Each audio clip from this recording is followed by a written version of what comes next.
Olha o contra-ataque aí. Vem que vem o time avançando rápido pela linha de campo. Bola dominada no pé do camisa 10. Ele vai pra cima, passou pelo primeiro, passou pelo segundo. Invadiu a grande área, vai chutar. Bateu, é gol!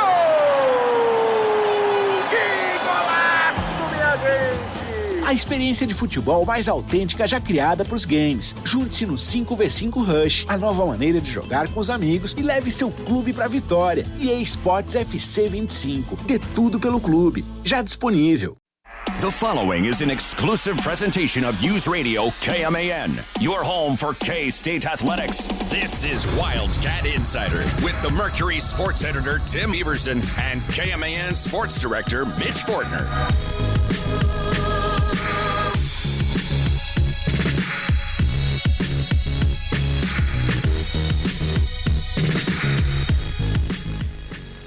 I know the final score reads K-State 45, West Virginia 18. But I will go to my grave without all the instant replays that we did not get. I will forever say that Joe Jackson absolutely scored on that final run. He got into the end zone. The celebration was hilarious. He was like a little kid again, scoring a touchdown. Avery was all pumped up. The team was pumped up. Joe, for the second time this year, you have been screwed out of a touchdown. So I want you to know, Joe, that in my heart, the final score is 52-18, or at least 51-18.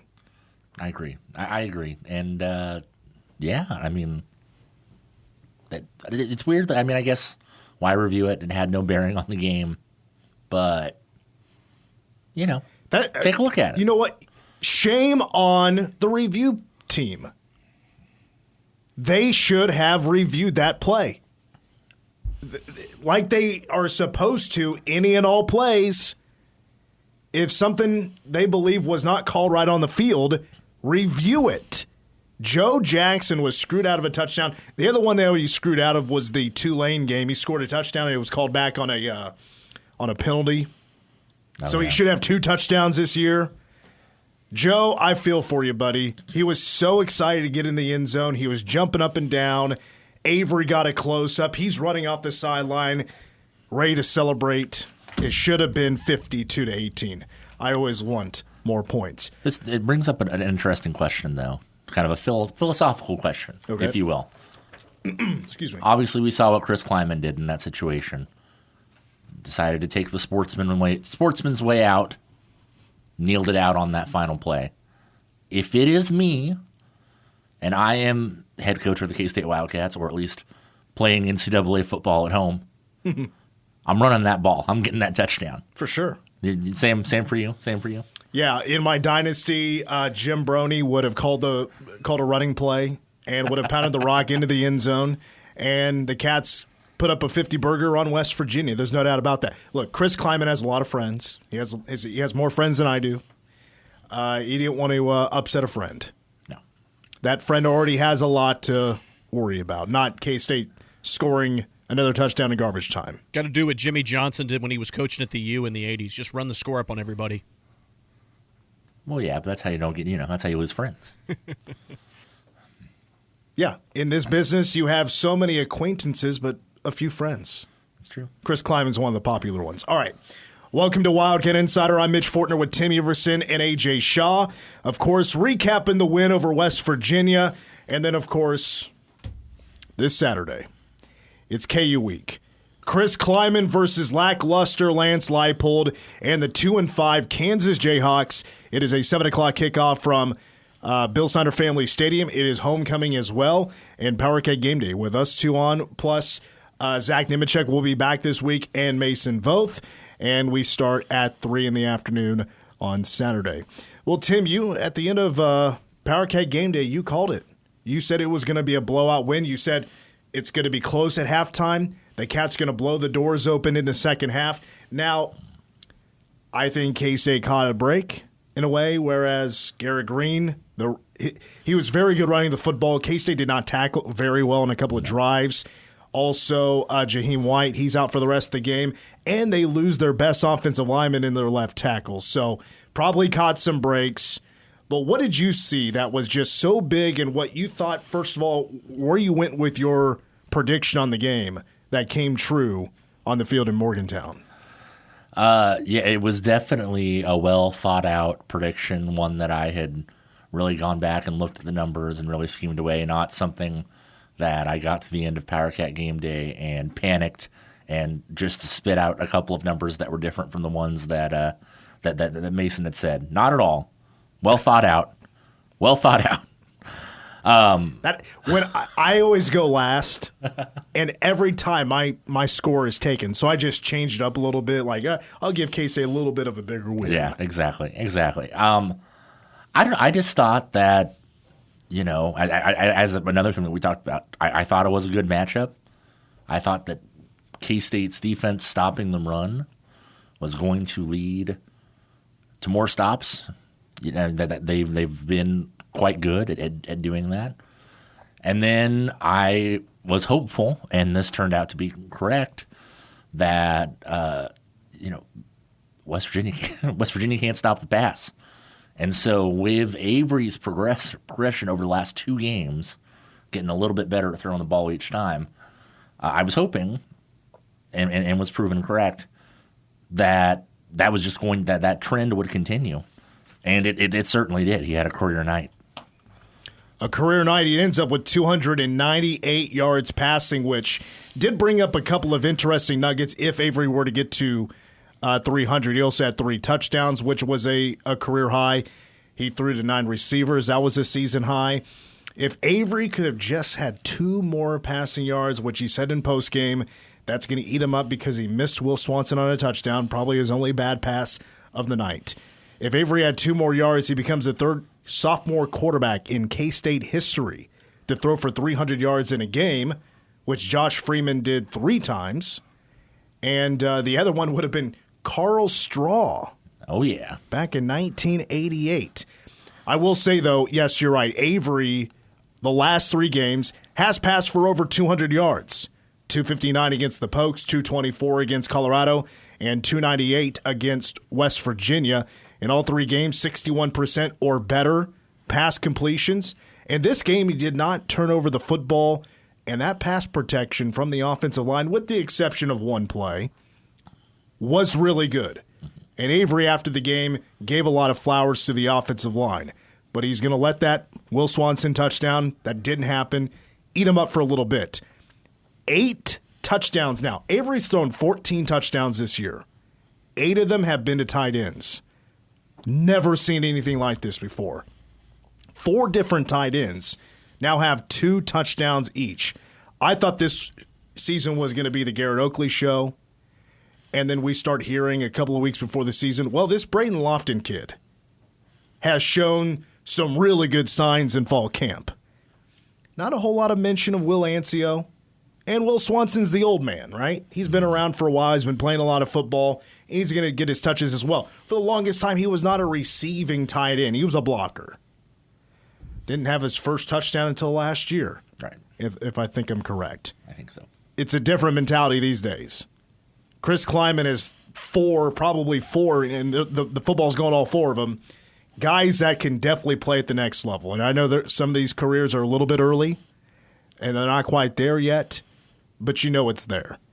We're seeing a lot of trust in a lot of guys, and some of them are young. And so I've been very pleased by the attention that the tight ends are getting. We saw in the game that Garrett Oakley got hit when that ball was hauled in, maybe a little bit early, and still hauled it in. And what a tight throw that was to Will Ancio for him to haul that in coverage, and pull that in when maybe the guy in coverage had a little bit of an advantage there until the long arms of Will Ancio was able to haul it in. Yeah, at first it was weird. Then it kind of became funny, and now it's just what this offense is. I mean, when you get down into the red zone, if they're not able to get it in if they're not able to run it in, they have what has been a proven commodity. That is, I don't want to say guarantees points, but they have guys that can get open, guys that can catch the ball, even if it's thrown ridiculously hard, like that Ancio ball was thrown. it's great. And I mean, you mentioned that there are some young guys. It's mostly young guys. Will Swanson is the only upperclassman. Lofton and Oakley are sophomores, and then Ancio is a freshman. Redshirt freshman, yeah. Of course. Yeah. But still, I mean, there's a lot of football ahead of the three younger guys to play, and there's more talent on the way coming in to Manhattan. I mean, so I knew that this had become a focus several seasons ago whenever they started to get away from the fullback and to focus on getting this body style of tight end, the long, athletic, and now it's really starting to pay dividends. We're really starting to see that show up in games, and it takes things to the next level for this offense. I mean, if you're Lincoln Cure, this 5-star tight end from Goodland, and you're watching this take place, man, forget about Oregon. These guys can give you all the attention you want. If you want to play NFL caliber tight end football, K-State's the place to be. Of course, he's committed to the Cats, but Oregon trying to get a steal here very lately. They're trying to lock in this visit from Lincoln Cure. I don't know where that is, but Lincoln Cure will be in town for the KU game. And I mentioned 9 receivers, all caught passes in this game. What a big game this was for the K-State offense, because the running game for the most part was held in check. They sold out on DJ Giddens. DJ with 60 yards, check that, 57 yards on 19 carries, 2 touchdowns. He had a nice little spin move there in the fourth quarter, and he averaged 3 yards per carry. They did not want DJ embarrassing them. Joe Jackson had a nice run, and then Dylan Edwards only carried the ball 3 times. It was an early mentality, run first, try to establish the run. Connor Riley, though, made the right move. Okay, it's just not there. We can make them pay in the passing game. We probably need to go a little bit more first down pass. And they did, and they were picking up first downs. K-State was warriors on third down. They finished 7 of 12. I thought West Virginia was early on doing very well on third down, but they had that one drive where they went 3 for 3 on third down. That was that touchdown drive in the second quarter. And the rest of the game, they were just 2 of 14 on third down. But what that showed is that, okay, you're going to stop our run. We're going to kill you in the passing game. That has brought another level of respect to the K-State offense. Okay, KU, now what are you going to do? Are you going to try to sell out on one thing for K-State, as in just going to stop the run and just going to let the pass try to beat you? Or flip it or do whatever? Any opponent coming up now, can you actually do that after watching what K-State did to West Virginia?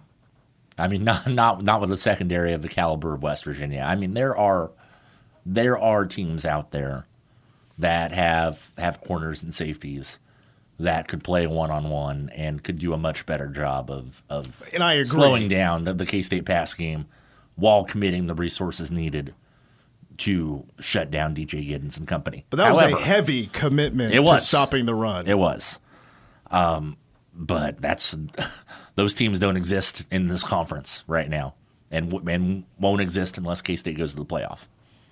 I mean, I get it. KU, who was it? Was it Kobe Bryant that had 3 interceptions? Houston is trash. What KU did to Houston was probably exactly what they should have done. A lot of those interceptions were terrible throws. Should never throw those kind of balls. They're gift-wrapped a lot of those takeaways, and KU took advantage. With the defense, shout to Austin Romaine and Damian Ilaleo. I thought they did an excellent job, especially pretty early, of stopping their run game. Garrett Green did get going a little bit. He finished with, a little over 80 yards in the run game and did not play in the second half, 89 yards. That did make me nervous because that was the first time K-State had really seen a running quarterback who was going to run it quite a bit. And for the, 4th straight game, Garrett Green ran for over 80 yards. But my biggest issue was that K-State just uncharacteristically was missing open tackles. They'd been such a good one-on-one solo tackle team. It wasn't for a couple of drives. It was actually pretty rough for a couple of drives. So it got better, but also I thought K-State caught a break with Jaheim White, Garrett Green, and also their left tackle, whatever his name was, missing the second half. And it allowed K-State to shut down the West Virginia offense a lot easier. Yeah, and I mean, it was nice people say that K-State got a break in Boulder too, and you only won by 5 or whatever, even though they had their best player and the 4 of their top receivers were out or whatever. It's nice when you are gifted, using air quotes that people can't see, that situation where they're undermanned. It's nice to go and just soundly beat someone. Like, don't leave a doubt. Yeah, you're gonna run. It's football. You're gonna get people hurt. You're gonna face teams where they're not 100%. That's fine. But still, go take care of business. Go win by almost 30. You should have won by 30. Go do that. That shows that you're a good team. That doesn't matter. That you can just roll through and then take care of teams that are maybe not 100%, but you're not going to let them hang around. I mean, that the first half was the Garrett Green show. Yeah. Like, he was throwing interceptions to K-State, which the Cats capitalized, scored some points. One of them was a pick 6 to Marquis Siegel, who was just brick of hands for a defensive back that couldn't catch any interception until the KU game, and now he has 2 in the last 3 weeks. Jack Fabris had his first interception of the year, and then he's able to, drive West Virginia down the field and go get a touchdown. That their last drive, and where they stalled on a 4th and 1 inside the K-State 5, that was a huge stop. And I thought Austin Moore on that play made a gutsy decision where Garrett Green was scrambling to the right, and Austin is in zone coverage. And there's that tight end coming across. Actually, they ran a pick play, and they got that tight end open, but Austin was in a good spot. Green starts scrambling. Austin decides, I'm going to go after him. And it was, I of course, don't have the same, vantage point as, the same view as Garrett Green and what he saw. But if he had the accuracy, he could have dumped it to that tight end and scored the touchdown, but he didn't make the play. So Austin, give him credit. Maybe it was the timing of that blitz that made the stop for K-State. That kept K-State in a 1-score game, and they go down the field and score, make it 24-10. That was a monster sequence, which, by the way, Avery had to make a hell of a play on 4th down and 5 to spin out of a sack and get a ball to Ty Bowman, who is playing some pretty good football lately. Yes, 3 catches, his career high for a game. He didn't have a catch until a couple games ago. And it's what Avery needs. He needs people who will, number one, get open and catch the ball. I mean, and that sounds oversimple. That's an oversimplification, I'm sure.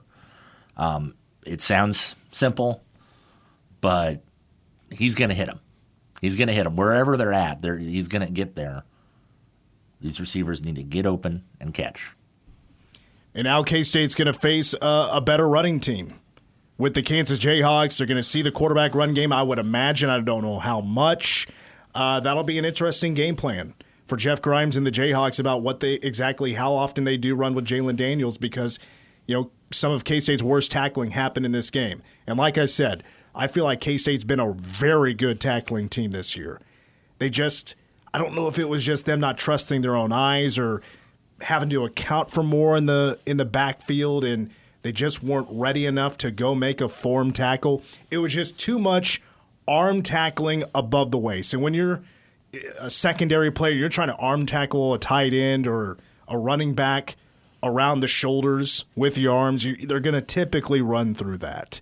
So it wasn't the right form, and it wasn't the right kind of tackling that we've seen from K-State this season. But they got it done. And the Cats now 6-1, and they are bowl eligible, but 3-1 in Big 12 play.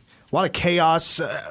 I should say a lot of almost chaos. A lot of near chaos took place in the Big 12. We'll talk about that later in this first hour. When we come back, let's hear from a couple of Wildcats about the win in Morgantown, heading to the KU game. Plus, these are also 2 Cats that are from the state of Kansas. Hadley, Panzer, Keenan, Garber. We hear from both of them when we come back on Wildcat Insider. You're listening to Wildcat Insider.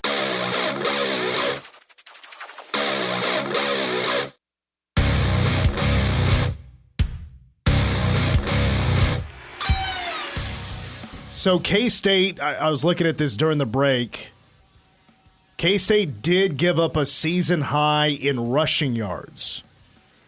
The Cats allowed West Virginia 145 rushing yards in the first half.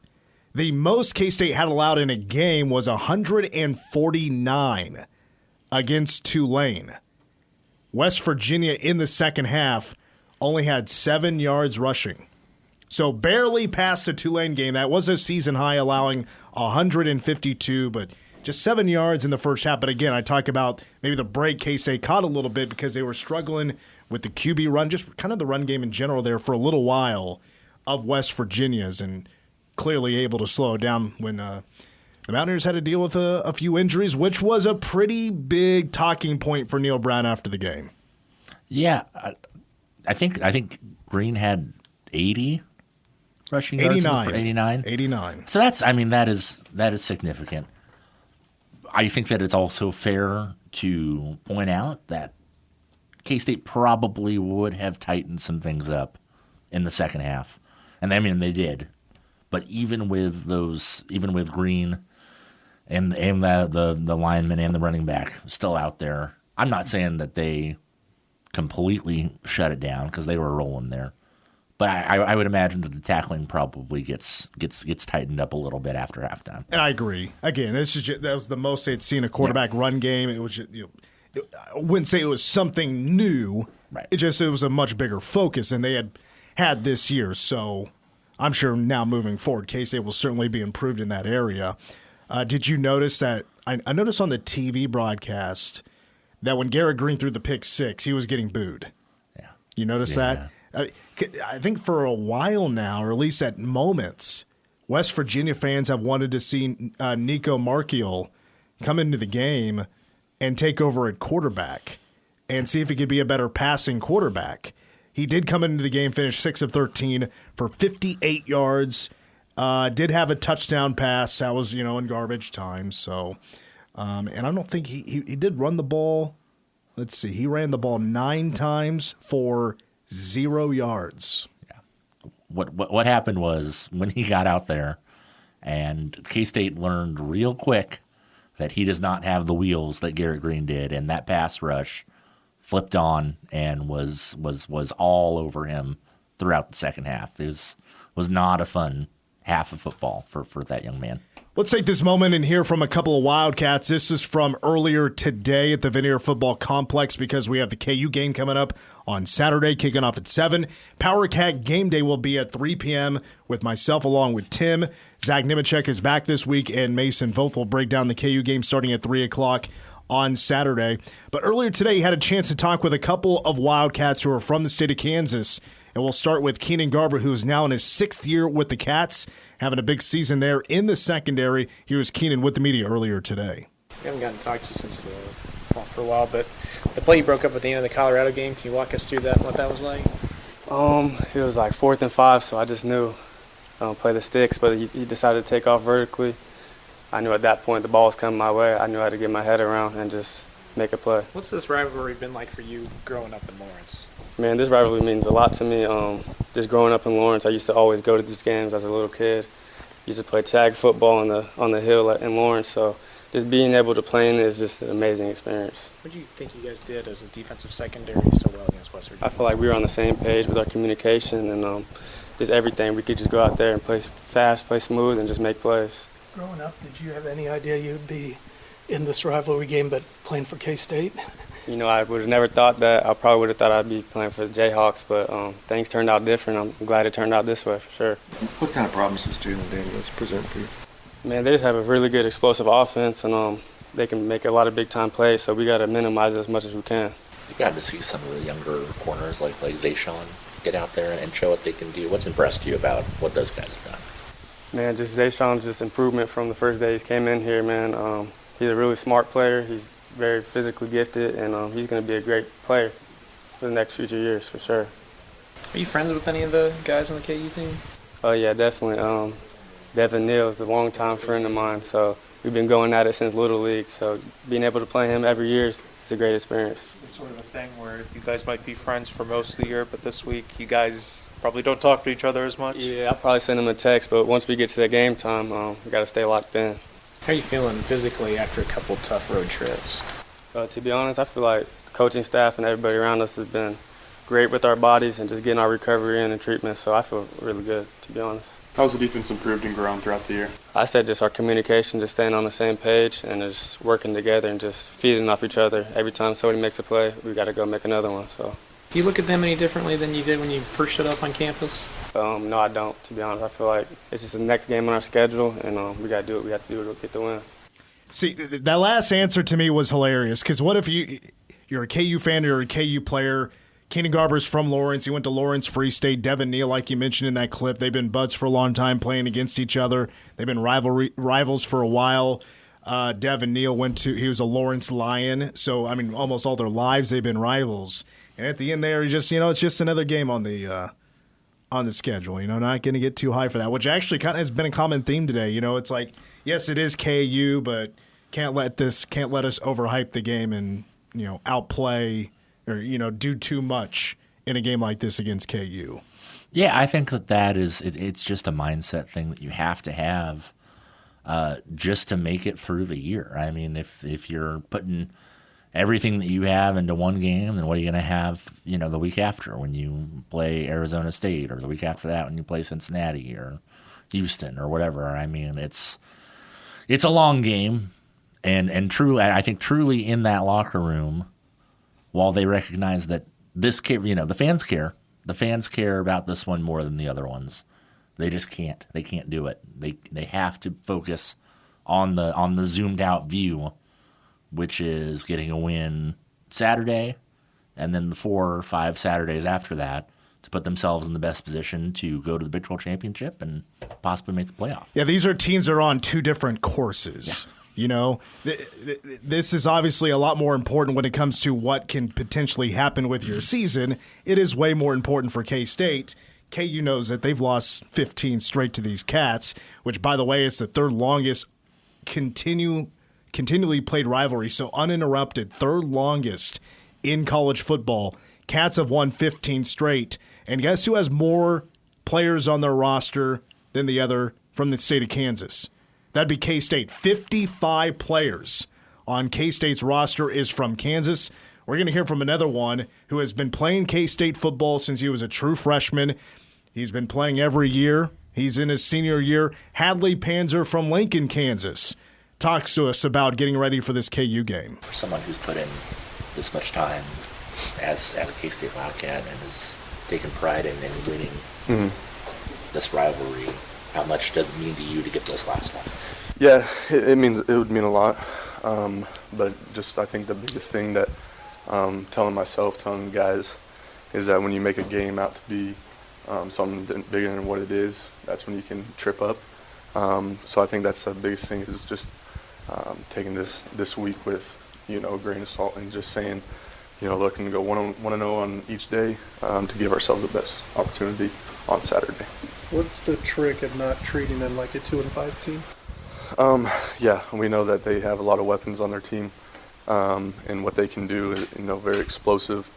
But yeah, records aside, we know that what kind of players they have, and they are a good group. Looking forward to that though. How are you feeling physically after the last couple of weeks? Feeling good. The Colorado game was very physical. Same with last week.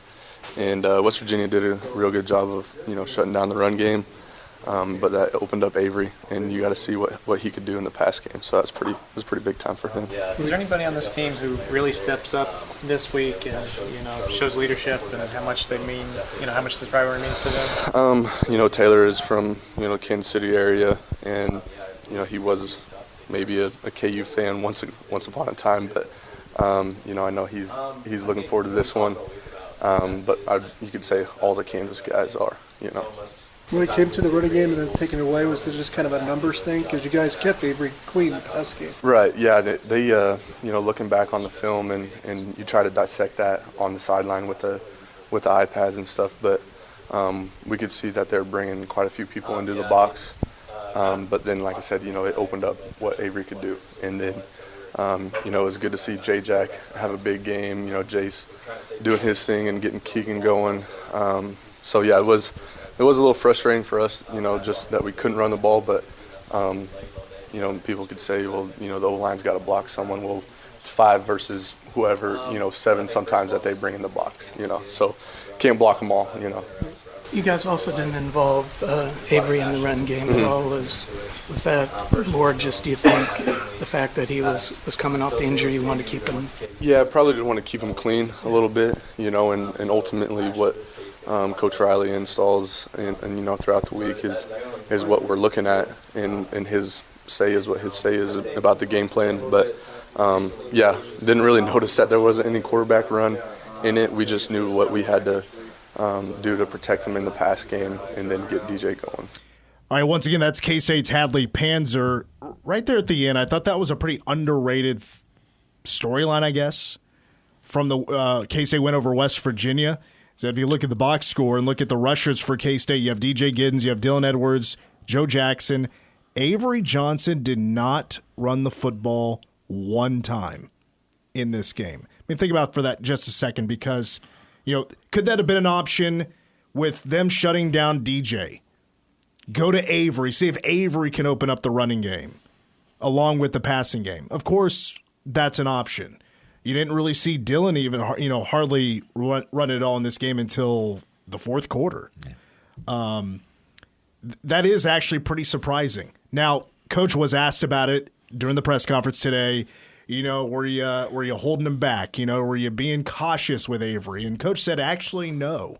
Which I'm like, sure. Okay. Okay. I didn't necessarily believe that, because he did have that injury against Colorado, and he was probably super sore. I would imagine the next day and into the next week, and you want to kind of hold him back and see if we can get it done without his legs. I would think now that without being touched, other than rolling out of that sack in the third quarter from West Virginia, that Avery, he says he's feeling a lot better. I'm going to trust him, and I would imagine the quarterback run game will be a little bit involved with Avery against KU. I would be more apt to fully believe that explanation if Avery had 1 or 2 small runs. Because there were opportunities. I mean, whenever the offensive line did a great job pass blocking, he had a lot of time to go through his progressions and everything, which ended up working out great because he was able to go through his options and find guys and was on target for most of it. But there were opportunities where he could have slipped away for a 5, 6, 7 yard run for a first down. There were multiple of those opportunities. The fact that he chose to stay in the pocket, sure, the game plan, as they said, was to throw the ball more, was to focus on throwing the ball. If DJ couldn't run the ball, which he could not, to his standard, fine. If that's, yes. But I have a hard time believing that almost, having the scare of possibly losing your starting quarterback, who you do not have a great option behind him, the scare of what happened in Boulder, even if it was just for a little bit, I would imagine maybe informed a little bit of that decision, I think. I do want to go back to a statement I made earlier, and I think you're a little didn't maybe necessarily agree with what I said about now how does the opposing defenses need to respect K-State's offense, that Avery was able to throw for nearly 300 yards. What was it, a couple of weeks in, we were talking about K-State has been a little bit too one-dimensional. They're running the ball super well. The passing game numbers are pretty low, $153 against UT Martin, 156 against Arizona, maybe necessarily need it. Tulane, you felt like it was getting a little bit better, but you needed the wide receivers to step up. It wasn't a whole lot from the wide receivers. Listen, the wide receivers are stepping up. I think Avery's accuracy has been insanely good lately. Mm-hmm. I mean, he is zipping the football in the pocket. He is calmed down. He's not ready to just flush the pocket and try to go make a throw on the run. He's a lot more comfortable, I would say. And his accuracy has been pinpoint. The tough throws he had to the tight ends, perfect. And those weren't easy throws, no. Especially the second one to Will Ancio. Had to throw a perfect ball there and give credit to the tight ends for hauling those in. Avery's accuracy has been really good lately. Yeah, he's been on target, and it's just shown. It's kind of what we were waiting for, and probably unfairly expecting at the start of the season for him to kind of have that comfortability in the pocket and to be able to access all. I mean, he's using all of his tools now. He's got the full tool belt out, and he's able to throw out whatever one that he needs for whatever situation. And that's what makes him special. And that, there's going to be times where the secondary is going to be better than West Virginia, and he is going to have to tuck it and run it. There's going to be times where he's going to be able to do that. And so to have that option, to have him be that fully formed person, that fully formed quarterback, which we're still not there yet. I mean, we're still, I don't know, we're not through a full season yet of games of Avery. We're getting close, stretching back in the last season. It's exciting. It's exciting to see how he gets just a little bit better each and every week. Let's take another break, and when we come back, last week in the Big 12, we nearly had a lot of chaos that would have helped out K-State a whole lot. We'll take a look back at this weekend in the Big 12 next. You're listening to Wildcat Insider.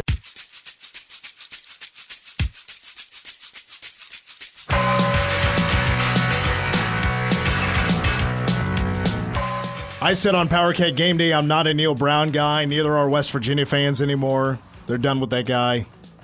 He's still employed, of course, but one more nugget on Neil Brown. The 27-point loss to K-State is the worst home loss for West Virginia under Neil Brown. And it should have been 34. Should have. Joe Jackson, I'm telling you, you scored that touchdown. You scored that touchdown. That should have been reviewed. The people in the box got a little lazy, didn't they? You got that 6. All right, let's take a look back at this past weekend in the Big 12. We'll start on Friday night and what chaos it could have been. The Pokes, who are winless in the Big 12, now off to their worst start in Big 12 play since Mike Gundy's first year in 2005. BYU scores with about 20 seconds to go on a 35-yard touchdown pass to Lassiter, and the Cougars escape at home. Yeah. They escaped an upset bid from Oklahoma State, 38-35. The big thing there is that they finally went to someone else aside from Alan Bowman and Garrett Rangel, and he got hurt, and they had to put Bowman back out there. And he was better, but not enough. They really lost their momentum. Other than an interception, I did think Alan Bowman did a decent job.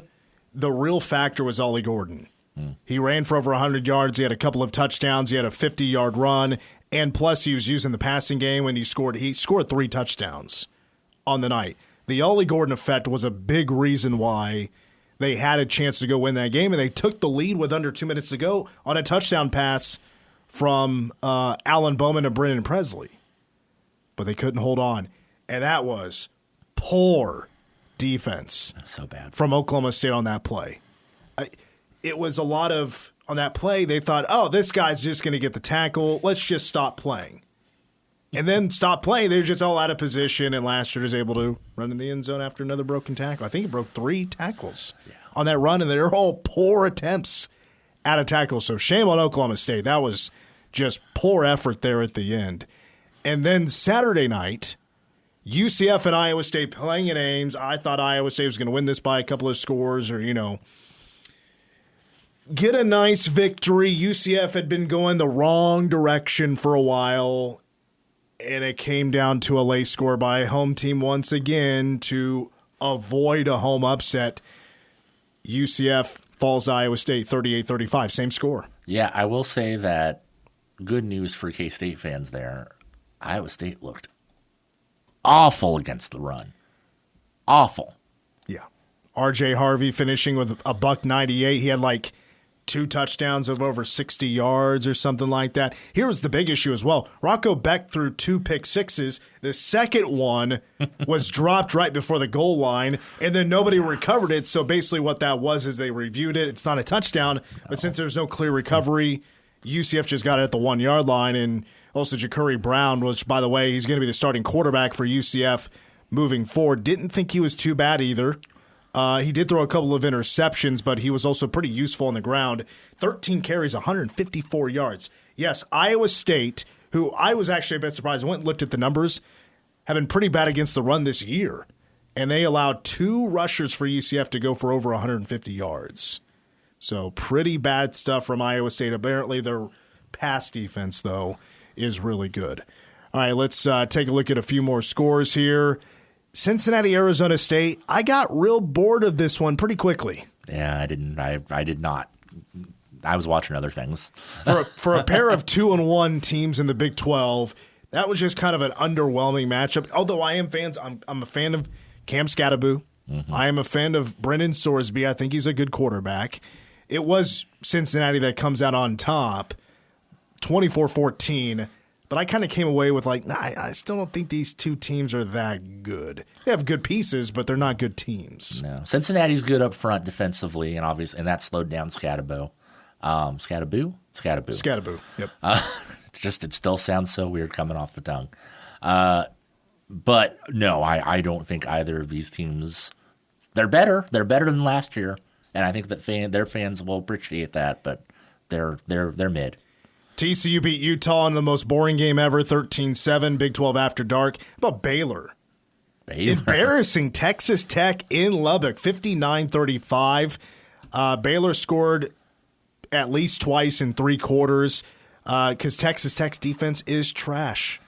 And Sawyer Robertson is the offensive player of the week. Never would have guessed that this year. Dead cat bounce, baby. Dead cat bounce. A couple more things here. Colorado, Arizona's done. No, they're awful. A pass defense like that, how do they hold Tedero McMillan under 40 yards? It's so bad. Crazy. They're broken. Colorado wins 34-7, then KU beat Houston 42-14. Kobe Bryant, the defensive player of the week in the Big 12 with 3 interceptions. The first to do that since Allen Chapman for K-State in 2012 against Oklahoma State. The voice of the Cats, Wyatt Thompson, next on Wildcat Insider.